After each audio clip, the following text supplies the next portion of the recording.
All right, here we go. So this is a Tuesday coaching session, and part of it is a redo into a quoting exercise that's on the very beginning of course 4. So you go through the first 3 courses, and you I'm going to replace this video with that video.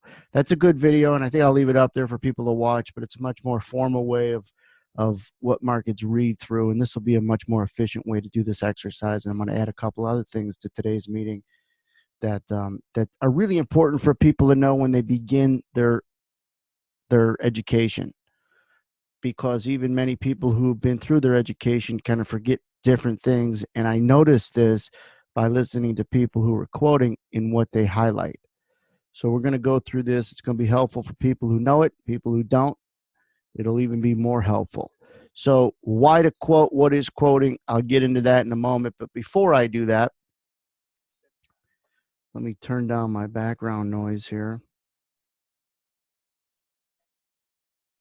And then move ahead a slide. So today, what we're going to talk about, put a little agenda page together for you guys.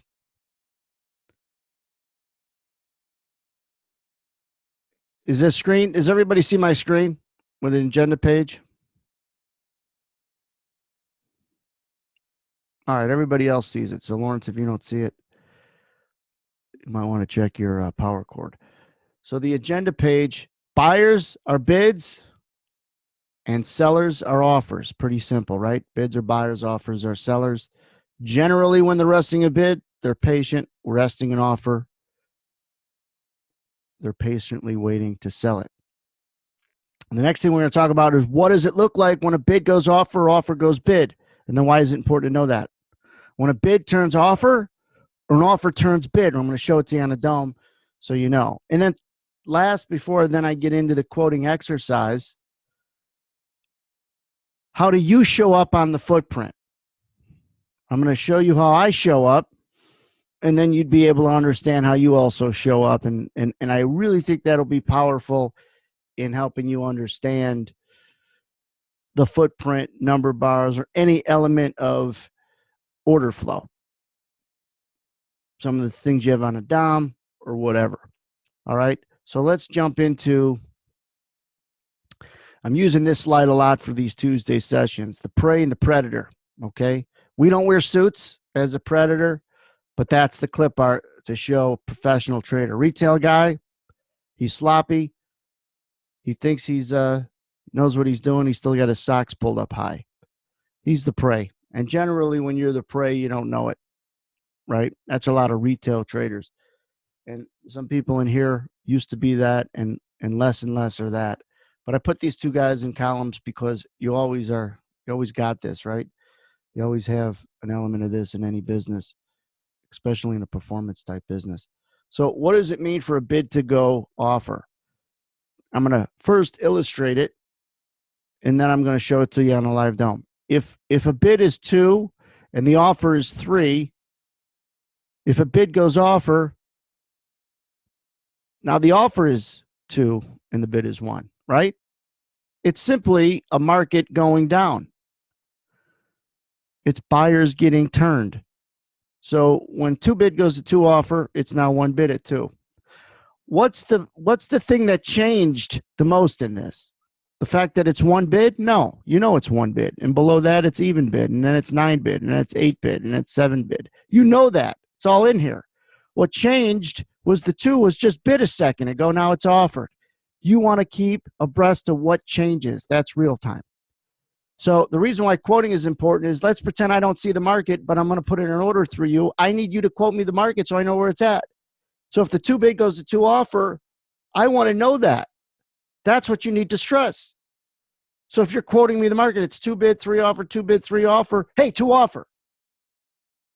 You don't jump down my throat and say 2 bid, 3 offer, 2 bid, 3 offer. Hey, 1 bid. What do you mean 1 bid? Where'd that come from? What happened to the 2s? Oh yeah, those went offered. Well, I know. Well, come on. I know it's 1 bid. I know it's even bid. I know it's 99 bid. I could see that. I know that. I could assume it. Don't yell at me. It's 1 bid. It was just 2 bid. What happened to them? Oh yeah. So that is what's important about prepping your mind for the changes. And I always say this, that you don't have to trade this fast. This isn't for people who want to scalp and trade really fast in and out. This is for people to get their mind to react faster. So then what does it do? It slows everything else down. If you don't get trained to look and understand something, it'll never slow it down. And you'll never be good or consistent at anything until it appears slow, right? It's happening really fast when we watch a hockey game, but not to those guys. They slowed it down, right? If you don't slow it down, you not only are going to miss a lot, but you're going to be real nervous. You got to slow your heart rate down in order to be calm as much as possible to perform. Think of a major league pitcher. I've used this analogy before. He's standing alone on the mound in front of millions of people watching on TV in the World Series. A human being shouldn't be able to sustain that kind of pressure. But because he knows what he's doing, he's trained, he feels nervous, but he's able to perform. Same thing with a surgeon, right? There's a lot on the line every time you cut someone open, for crying out loud, especially in high-risk surgeries. But they rely on their training to slow things down because they're not going to be surprised by what might happen, and they should know how to react. Just think of driving a car, how nervous you would be if you thought about everything that could possibly happen every time you pulled out of the driveway. A lot of dangerous stuff happens, right? But you know that you come to some close calls a lot. Think of how close you are getting into a really bad accident, but you hit the brakes because the light was red, right? Simple rules you're following. When the twos go from bid to offer, I want to know that. Your brain wants to know that. And the faster the market's moving, the better you better be at recognizing it. And quoting the right way will help you. Now, doing this video a better way than I did it a few years ago is really going to get people excited about quoting. I really think that. And here's why. When I did the one a few years ago, I was mad that not a lot of people were doing it. But I was happy that once they decided to do it, they loved it. Wow, this opened my eyes to so many things. And then I looked back on it and I thought to myself, but this has got to be done a little bit better. And that's what I'm doing today. So I think everybody should do this to get themselves. I do it once in a while just to get myself from being, if I'm tired or if I'm bored or whatever. All right. So quoting the market, that's what this is about. This guy never did it. This guy has no idea about bids turning to offers and offers turning to bids. And most of you guys didn't either. I know it. Not all, but most didn't understand that. That's fine. You're not supposed to. He never learns it. He not only never learned it, it's okay not to learn it. It's not okay not to know what's important. So that's why this is going to be one of the first videos anybody who joins The Edge is going to watch. And they're almost required to do it. Now, that's a bid turning offer. Same thing, only a little different. It's 2 bid, 3 offer, 2 bid, 3 offer, 2 bid, 3 offer. When the 3 goes from offer to bid, what happens? It's the market going up. Now it's 3 bid, 4 offer, right? I'm just using fictitious numbers here for example's sake. 3 bid, 4 offer was 3 offer. So if you're quoting me the market and it's 2 bid, 3 offer, 2 bid, 3 offer, 2 bid, 3 offer, 4 offer. What happened to the 3s? Oh yeah, they want bid, by the way. That's the thing that changed. Tell me what changed. All right. Forget about size. I think in the old video, I focused early on size for people, and it was probably too much. Size you could always bring in later. Let's just talk about price. All right. One other thing that's really important when you learn to quote is the progression, meaning bid, the cadence, we'll call it. Bid, then offer. When you quote the price, to me, to yourself, you say the bid first and the offer second. Don't ask why. That's just how you do it. The bid first, offer second. 2, 3. So if I just tell you 2, 3, 2, 3, you know it's 2 bid, 3 offer. I said the bid first, the offer second. So again, the bid first, offer second. 2, 3, 2, 3, 2, 3. 3 bid. What did I just underscore? The 3's going offer to bid. 2, 3, 2, 3, 4 offer. No, wrong. It's 2-3, 2-3, 3 bid. Then we'll talk about size another time. But for now, bid first, offer second. All simple stuff. All right. I want to get into sharing a different screen and showing you the footprint and a dome and show you some things that should, I don't know, maybe open your eyes for some people. But before I do that, I have to share a different screen here. First thing I want to do is get rid of the drawings and make sure you guys understand bid to offer, offer to bid. All right. Now, one other thing before I leave this screen. There's two kind of orders I want you to worry about. Forget about stop orders. Just I could do a whole webinar on orders, but I want to include it in this meeting. A market order, all right? A market order and a limit order, all right? That's it. Limit order is what you put in the book as a patient resting bid or offer. And a market order, you're aggressive, right? You're aggressive when you put a market order in. Here, you're passive or patient when you put a limit order. Market order, limit order. Market aggressive, limit patient. Market aggressive, limit patient. A house is for sale, and the guy says, I want to sell my house for $500,000. The guy comes up and says, I'll bid 300. Well, he's putting in a limit order, correct? If the guy comes up, a buyer comes up and says, I'll buy it for 500. That's pretty aggressive, isn't it? Generally, you don't get what you're asking. Generally. So he'd be aggressive. He went right to the market, said, screw it, I want to buy it. I don't want to risk anybody coming in trying to be in a bidding war. That's a market order. All right. Simple enough. Now let's go to my charts that you guys are used to seeing in the trading room. In order to do that, I got to share a different screen. So bear with me a second. And there it is. Let me know if you guys can see the new screen. I blew up the left side. This is the trading room screen. I blew up the left side to show a micro footprint. You guys see it? Good. So you guys that trade the micro, you're not to put a footprint of the micro up. You're supposed to analyze the volume, or I want you to analyze the volume in the S&P mini, even if you trade the micro. The NASDAQ mini, if you trade the NASDAQ micro. All right? Make sure you do that. I think it's a waste of time to pull up a bunch of micro charts. All you should have is a micro dome if you're trading the micro, okay? And I pulled one up, and I'm going to show you one, and I'm going to purposely lose money in there to show you some examples. Number one, I'm not going to show you if this is a live or a sim dome. I want you guys to tell me. So I got to pull it up and over like this. All right. This is a micro contract. I took the border out. You don't know if it's live or sim, right? How about now? Is it live or sim? Watch what I do.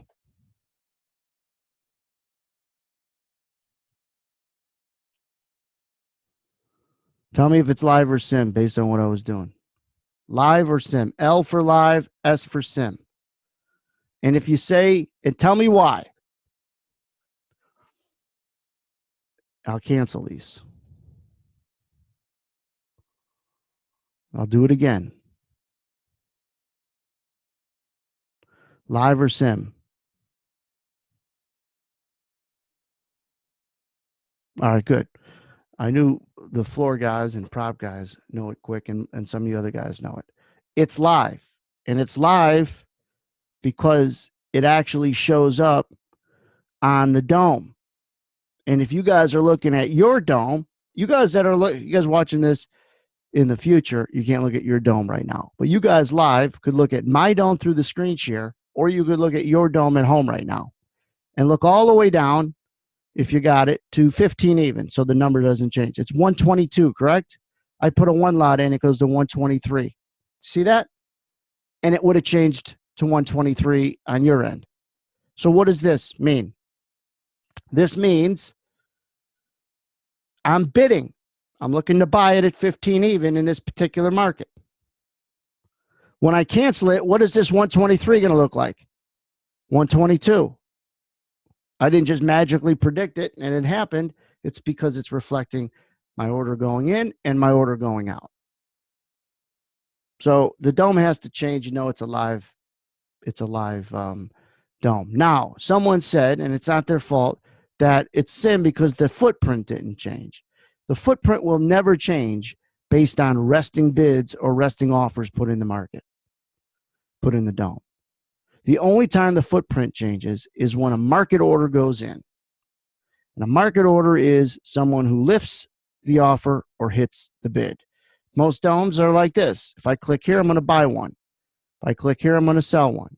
I wanted this market to move slower so I could show you the footprint. But I guess on replay, you could see this. Right over here is the footprint, right? So I'm going to buy one or sell one. Now, what should we do? Let's buy one first. But you got to look at 19. See, this is going to change. You got to look at 1975 over here in the footprint, all right, which is 122, 123. Right now it's 19.5. So let me buy one at 19.5. You see this change by one? 87. I'm long one. I'm going to lose $1. I sold 19.25. Did you see this change from 30? I think it was 30 to 31. Now, if you didn't see it, watch it on recording, okay? But the whole point was you'd see the 1975 change by one and the 19. No, it was 19.5 change by one, 19.25 change by one. That's how you become part of the footprint.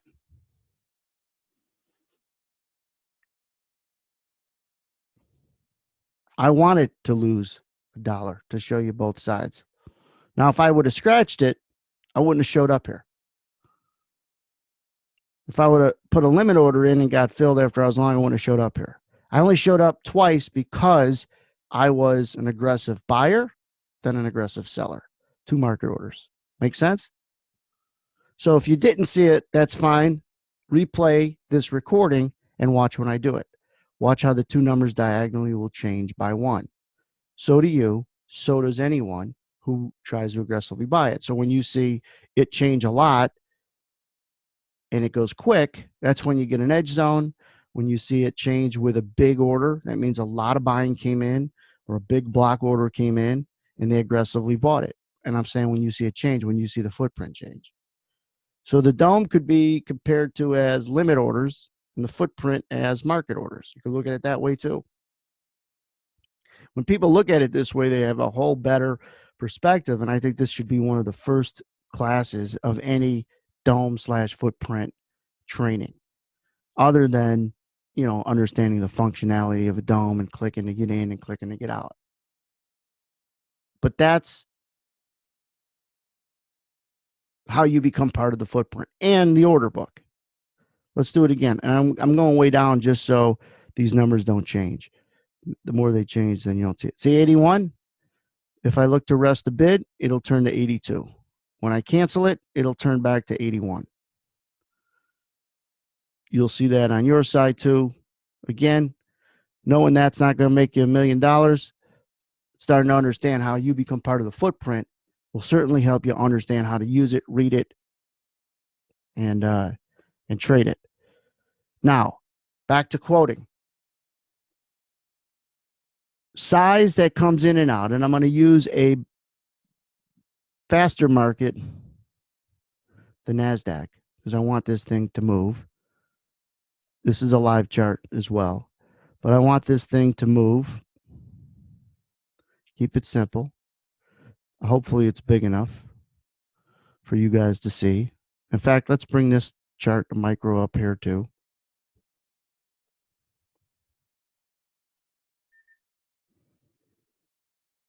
Now I wanted to test you to see if it was live or not, but let's get rid of the micro. Let's bring in the mini. You guys know it's live. All right. This is the NASDAQ and this is the E-minis, correct? So we talked about quoting and I used the numbers 2 bid, 3 offer, correct? Now, when I ask you what the price is, if someone were to ask you where the S&P minis are you going to say to them, it's 2,919 even bid? No, you're going to shorten it up, 19 even by 19.25. And when you get faster and good, you're going to say even quarter, even quarter. Remember, bid first, offer second. What's the bid right now? 19 even. What's the offer? 19 quarter. Even quarter. Even quarter. Now watch it. Then you could throw in the size. 100 by 100. Even quarter. 100 by 100. Even quarter. Now listen to me as I quote this. Even quarter. Quarters are trading. Evens are trading. 50 left. 100 up. Even quarter. Even quarter. Even quarter. At even, which means at 75, which means the bid went offer. 75 bid. Even bid. Even offer. 75s are trading. 75 even. 75 bid at even offer. If you guys can't do this, you're going to have a hell of a time trying to put in orders and understand the market. You're not doing this as you're trading. You're doing this so you could just naturally follow the movement of a trade. It's harder to trade something that you can't follow. Quoting allows you to follow it. Even quarter, even quarter, even quarter right now. 19 even quarter, 19 even bid, 19 quarter offer, even quarter. Quarters are trading. One in highlights. At even, 75 trade. When I say at even, that means evens are offered. At even means it's offered.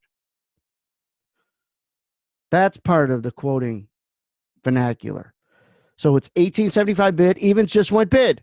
Evens just went offered. Pretend like you don't know what's going on. Now you do. 75 bid for 50, 150 offered at evens. 75 evens. They're going back and forth. 100 by 200 right now. In the minis, there's 250 offered at even. 75 bid for 70. 130 by 90. 75 even. Watch it. 75 even. 75 trade. 120 left. 80 left. 75 trade. 39 left. Evens trade a little bit. $1.50 by 200. They reload the bid. 60 left. 75 even still. Evens are offered. 75 trade. 90. 200 on the offer. 30 left. At 75s. Halves trade a little bit. $1.80 by 100. Half 75. Half 75. Half 75s. Halves trade a little bit. $1.70 on the bid. About 90 on the offer. Half 75. Once you're able to do that here, halves trade, only 30 left. At a half, $1.50 at a half. Quarters only got 69 and they trade right away. Once you get good at that, just following that, you'll start to recognize when they go offered with size. That should not be something you have to think about. When a market goes offered with size, that means that they sold it and they got to sell more. That's important.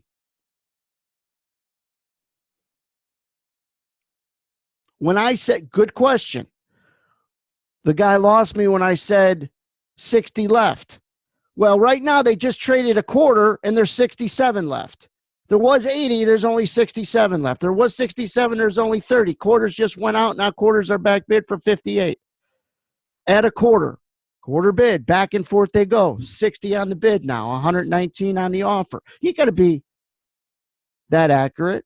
30 by $1.50, right? Quarter bid, 60. 80 on the bid. Let's say they sell 20. What's left? 60. That's also important to know. Let's just say in a vacuum, someone wants to buy 18 quarters for 100 contracts. And someone says, sell you 50. How many's got left? 50. If he's the only bidder in the whole world, how many are left on the bid? 50. How many does it take for the bid to go offer? 51. Think about that in a vacuum. If the 18 quarters are just bid, now they weren't offered, but if they were just bid for 50, 18 quarter bid for 50 contracts, how many would it take for it to go offer? 51. Does that make sense to you?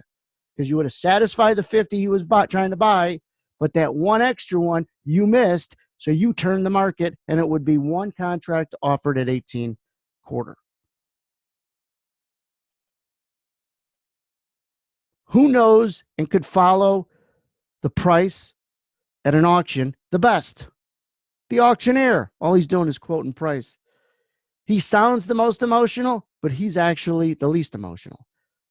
The people the most emotional are the guys bidding and the women bidding in the audience who all thought, I'm never going to go above 14,000. I'll never go above 14,000. Do I hear 18,000 bid? Yeah.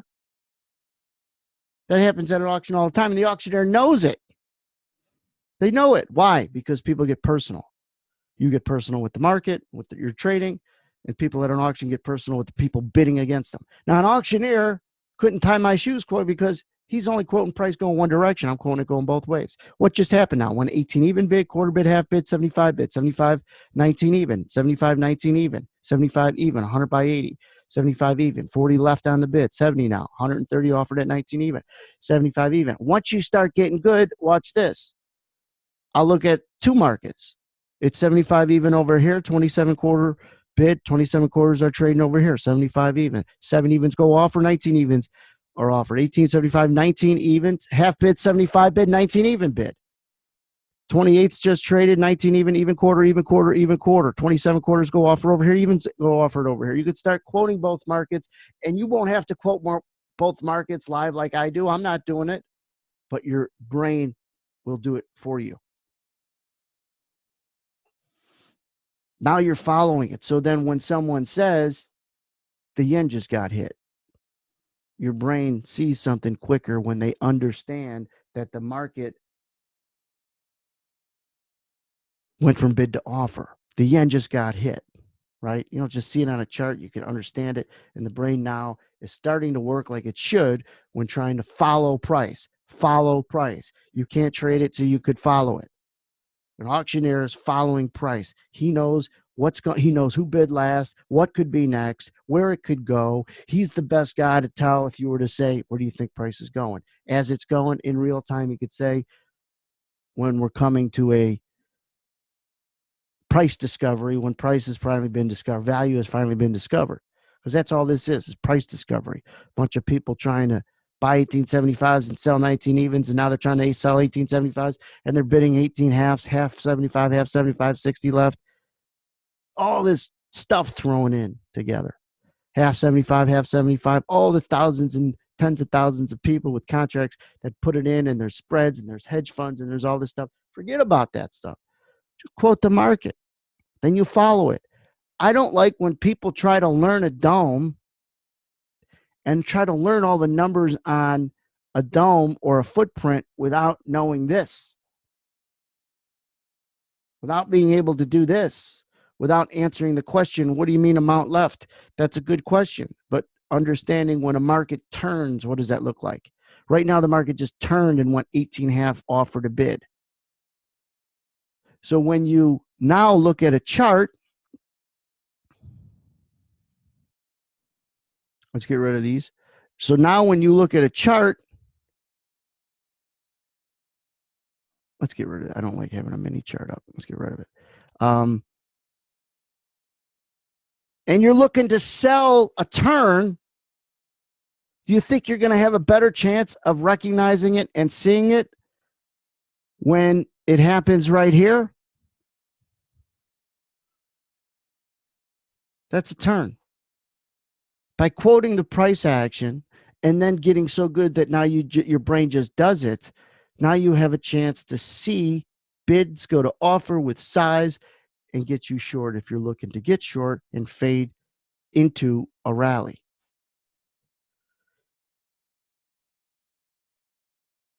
I said this on the video I did for quoting, and I've said it before when I talk about quoting, that you guys are big boys and girls. You trade your own accounts. Many of you are much smarter than me. But if you worked for me and you were trading my money, you wouldn't trade one dime of it until you passed some quoting tests I gave you. That's just me. You wouldn't trade one dime of my money until you could pass this. You quoted pretty good. That's all. And there'd be some other exercises like show me getting in and out of a dome based on my instruction. Because if you're making mistakes on an exercise, how much more emotion and nerves are involved when it's live. And I don't have time for mechanical mistakes. Those suck. Like today, I overcovered. What does that mean? That was a mechanical mistake. I don't have time for that, but I know what to do when I have it. And you get all bummed out, like, what just happened?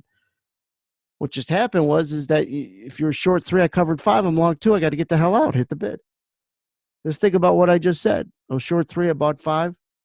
I'm long 2. What am I looking for? A bid. Why? Because I'm a seller. I'm looking for a buyer. You got to know that like the back of your hand. And it ain't that difficult if you start doing it by quoting first.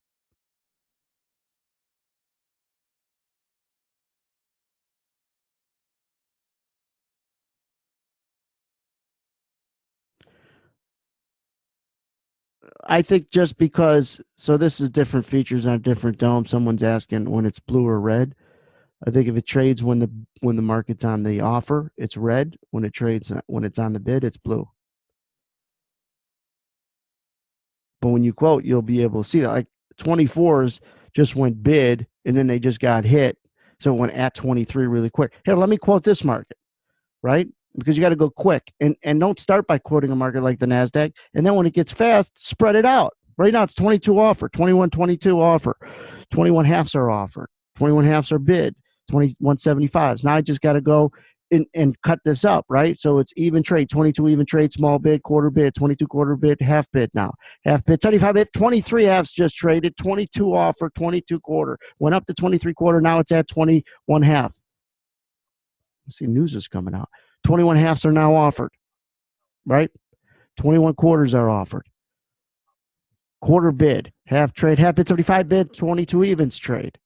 75, 22 even, 22 quarters bid. They jumped them half bid. 75s are out, which means there was no bid offer. Now it's small 22.75 offer, right? 23 trade, which means you didn't even see it. It went 75 bid so fast, 23's traded and then 22.75's offered.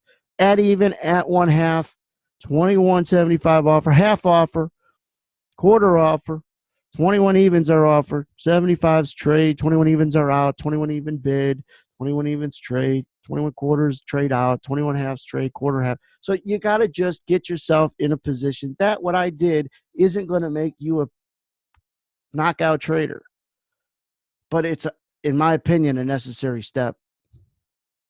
And even if someone can't quote, this is like one of everyone's first step that they don't even know they have to climb. But it's going to help you if you don't know it, even if you've kind of made some money. And even if you can't quote like I did, you've learned something somehow that you are able to follow it like I just quoted it. But quoting it will give you the confidence that you're following it. That's all. And then when you go through the other exercises of putting orders in and taking orders out and having someone test you, now you got the confidence that I'm not going to make a stupid mistake. And if I do, I know how to get out of it. I overcovered. I knew what to do. I didn't say, well, why did that happen? Should I call my broker and say, well, what happened when I was short, but now I'm long? Well, you dumbass, you bought more than you got short with, or you must have. Oh, well, what do I do now? Well, it's 4 points lower. Too late. You got to know that you probably overbought, oversold, you overcovered. And it happens. Why does it happen? Because you put too many orders in the book. Or maybe an order got filled and I wanted to cancel it, didn't cancel it, things like that. It doesn't matter why it happens. You know what to do after it happens. And then you minimize making those stupid mechanical mistakes in the first place. A carpenter will once in a while, hurt his finger with his hammer, but he minimizes it. He's not sloppy with it. He looks at, what the best tip was when you're using a hammer? Even electricians use hammers once in a while. My brother taught me, keep your eye on whatever you're swinging at. Don't take your eye off whatever you're swinging at. So when I'm telling you to keep your eye on the market, I'm telling you that your eyes know what to tell your brain when you're watching the market. And I think that's the most important thing I could say with a video and an exercise that comes out of this class is tell your eyes how they should tell your brain as to what's going on. Educate your eyes. What are your eyes seeing? Educate your eyes to tell your brain, hey, brain, this market just turned at 23 even. As you were quoting, you see how it went up and then got cracked? No coincidence that was the dead high in this move. Understand the tempo, and then these numbers will fall into place. What does a turn look like? What does it feel like? And then you'll be able to build just muscle memory.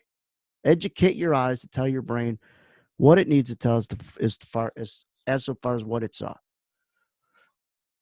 And I think doing this video a little bit better this time around, more people will try to do this and maybe ask me to test them and everything else. The one I did before, it was good. I think people that eventually did it loved it. I know that, but a lot of people didn't know and they thought it was crap. And I've even heard that from guys that they thought that was crap until they did it and they loved it. I've heard it. You guys heard it. I think I did a video with George. But yeah, it's so important that you'd have to do it if you traded my money. I don't back anyone, but if I back someone and they couldn't do this, they wouldn't start trading, right? It would just be like, well, you can't do it. So the difference to the question of blue and red, it just, does it have to, is that going to help me? I look around that. I'll be honest with you. I already know that lifting an offer, that this one in lifting an offer and this one in hitting a bid. So I look around that. That's not something that I do want to see it flash to see what traded last, Christine, but I don't care.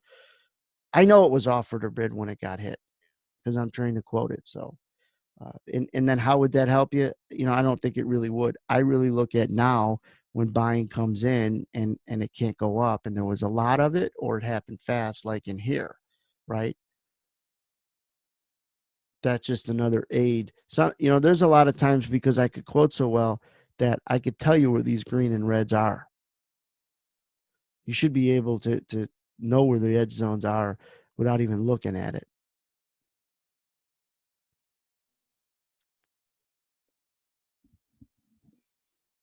But good question.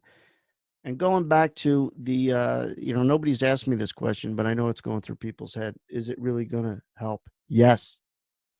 And I can guarantee it's not going to hurt you.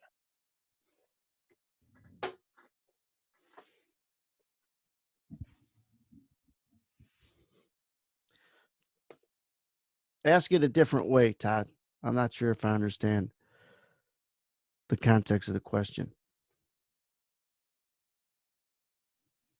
So, like I said earlier, maybe this answers you. When you're looking to trade and identify a turn, quoting the market will help you understand and see when big buying comes in and it can't rally it. They bought the offer and the offer can't go bid, right? They could be stuck and you're looking for a turn anyways. And you could see kind of the buying get exhausted if you're looking to get short. You could see the buyers kind of uh, deteriorate and maybe just one big buy action come in and that's a punch a guy in the face and then that's the turn. So it'll help you anticipate in real time what you see afterwards as far as turns go. Also, and this is important, when you're able to quote and follow the market, it'll also help you follow multiple markets and therefore incorporate correlation.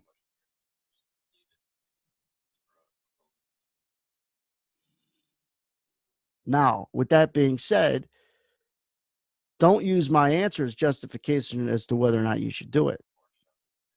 Do it. Are you going to make $1 million because you're a great quoter? No. But you're going to put yourself closer to following and understanding the market. Get yourself in the market. Follow other markets. Are you going to recognize things quicker, like the yen just broke, the yen just rallied, bonds just broke, bonds just rallied, or they're buying the bonds and they can't get them to go through their highs? How do I know that there's an iceberg? Oh, you got to look back at a footprint. How about right now? How about right now you could see that there's an iceberg?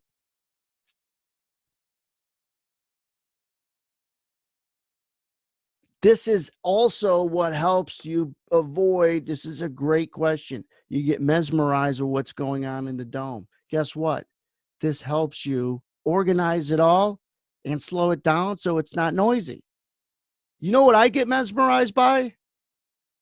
When I look at a guy playing the piano saying, how the hell does he know what keys to hit and then operate his feet and then sing? And you know why I get mesmerized by it? Because I don't understand it.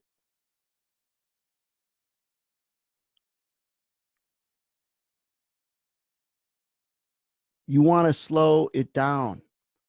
And quoting helps you slow it down. So you know what? A lot of the times, all the stuff in the dome is just noise. All you're trying to do is follow price, like an auctioneer would at an auction. Follow price better than follow multiple prices better.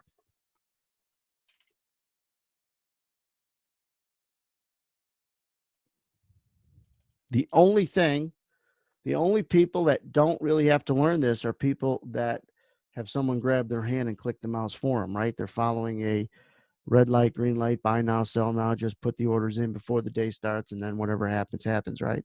So if you're just going to, or let somebody else trade your money. But if you're going to put yourself in a position where you want to learn to follow markets, do this. It'll actually kind of build confidence also.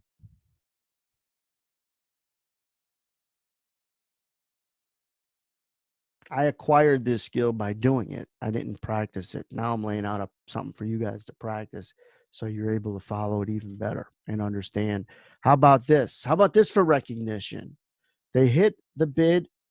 Well, here's another good answer to a previous question. The other day, when was it? Yesterday, it must have been yesterday. Today's Tuesday. On Monday, August 19th, in the highlight video on YouTube, watch it. They swiped and bought a big order it was in the ES. So it was in the ES, the mini. Remember, I'm not looking at the micro for domes, for anything, for charts, this is where the volume is. So there was a big order. At what price was it? Give me a second and I'll remember. 25 even. And 25 even had a big offer. Well, they went up to it a couple times. And then when they went up and grabbed it, let's pretend it's 25 even, let's pretend it's 500. So they went up and they grabbed it and they flipped it all in one shot and they bid a quarter tick above it. They bid one tick above it. By understanding that you quoted, you followed, I understood to say this market should have legs to even go higher because they didn't give anybody who was short leaning on that big offer a chance to get out. Quoting helps you understand that there was a lot of sellers. So if I'm short, I'm a buyer, I need sellers. Those sellers are gone quick. Oh, shoot. So they swiped in, bought the 25s and bid, not only bid 25s, but bid 25 quarter. All you need is for someone to bang on the wall in a crowded room and they're going to run to the exits. And that bang on the wall was just, some buying to come in and wham, all the shorts ran it up like 2.5, 3 points. And then they used it as subsequent support.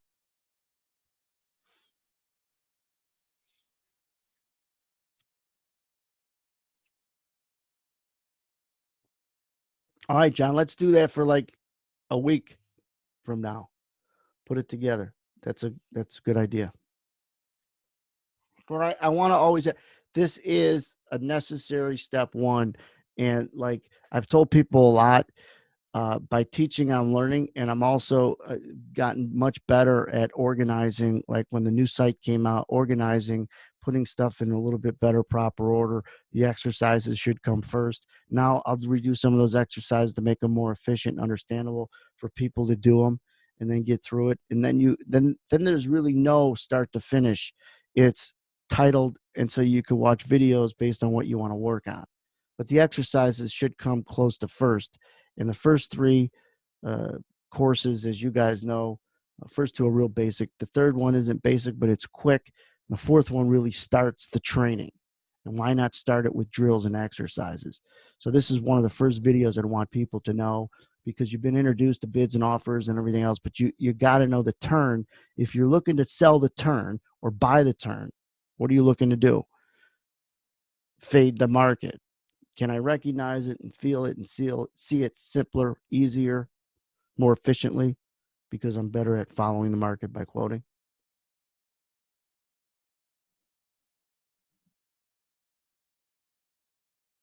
Any other questions? Everything that seems like it's noise becomes less when you understand it or follow it more. That's all. Just like a guy playing a piano. And there's so many other things that musicians are doing on a stage, communicating with each other, right? Without us knowing. So they follow each other because of the training, and they know what to follow and practiced it and whatever. As lay people listening, it's just, hey, sounds good to me. Same thing with fighters. What to follow as a fighter. If you're watching a fight, all the nuances that you would see, you could tell someone that this guy's getting tired. Well, I didn't recognize that. There's something he's seen. Why? Because he probably looked the same way when he gets tired. when he fights, right? Or a guy is that one hurt. That one hurt. And so you could even be told what to watch and you miss it because the trained eye was watching it. I could tell you to watch his eyes and feet and you still miss it because the only help was to watch his eyes and feet. You got to practice it. Hopefully you guys do this, try this. You don't have to get awesome at it. Just get better. Open your eyes a little bit more as to what's going on so you could slow it down. So instead of becoming more emotional, you're less emotional. Get involved with it. If someone passes your office door, make them think that you're crazy, right? Like, man, John's really a little goofy. Every time I walk past his door, he's talking to himself. That's it. You want people to think that you're a little nuts.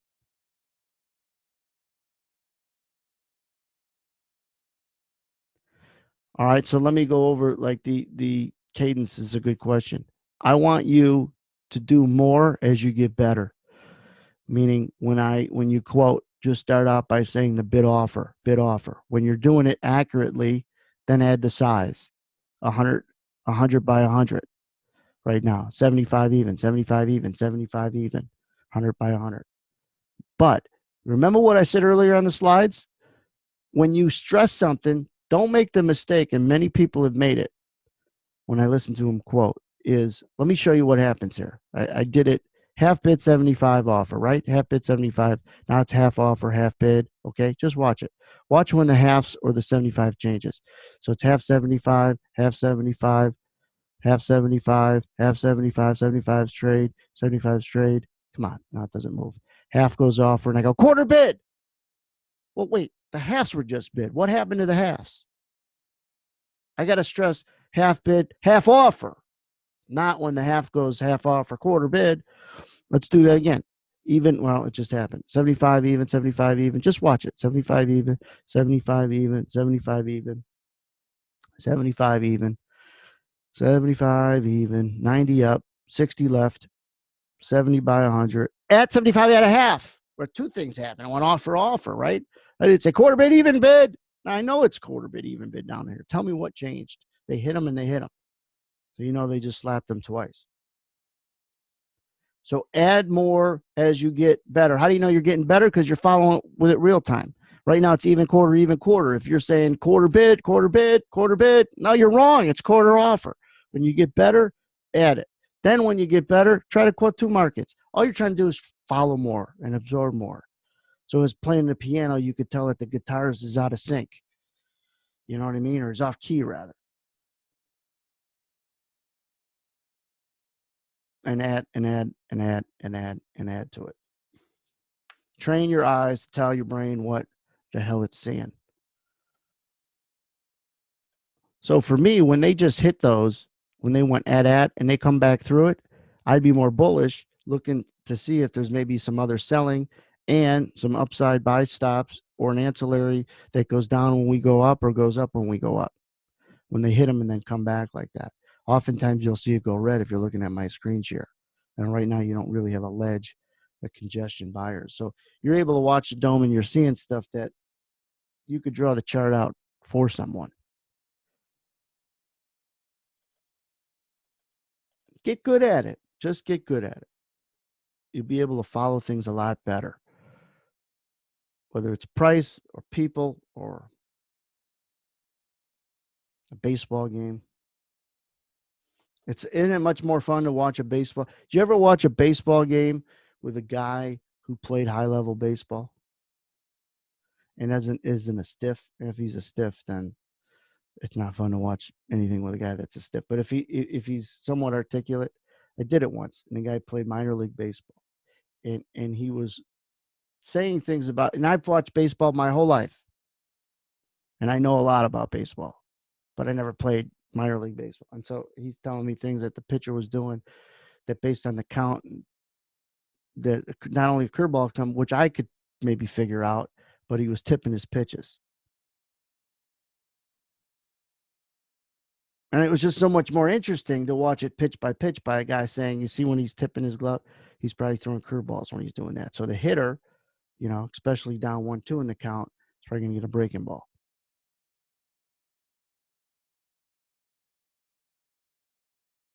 and other things. But it's more interesting to watch something with someone who's doing it or has done it, and they can get just involved in the intricacies of what's happening. Hey, it's interesting to people when I pick off something on the news, or someone in the Edge group picks off something on the news that affects the market. Wow, that's interesting. If you didn't know it already, just this concept of hitting 75 halves and then coming back through. It's just what that says when you're able to follow it potentially is someone who had to sell it just puked the last bit and now they're done. And it could release to the upside. It's just a helpful potential qualifier. That's all. And someone asked me for actionable skills that this could create. It's another one. In stocks, Mark says they call clean up the prints. That's what they call them. It's just that last little bit and get them out. It's like a micro capitulation. Now, if you just use that all day long to make money, you're going to be trading around in circles. You want to tie it with something else. You get a little jump here in the NASDAQ. So you'll recognize a lot more as you follow stuff better. And I don't want to go on and on. I have recorded this. Give me probably by tonight, and I'll render it. And there was a lot of moving parts in here, so it takes longer to render when I do that. But this will go up. Course 4. It'll be a weekly coaching session and placed there, but it's also going to be course 4, lesson 1. Anybody wants to, I did this when another guy, I had him up there, and I'll do it with other people. You want to be quizzed or see how good you're doing, we'll do it at another event. But most of you guys are in the trading room. We'll see you tomorrow. For the rest, we'll see you next week. And like I said, by tomorrow, it'll be up on the site.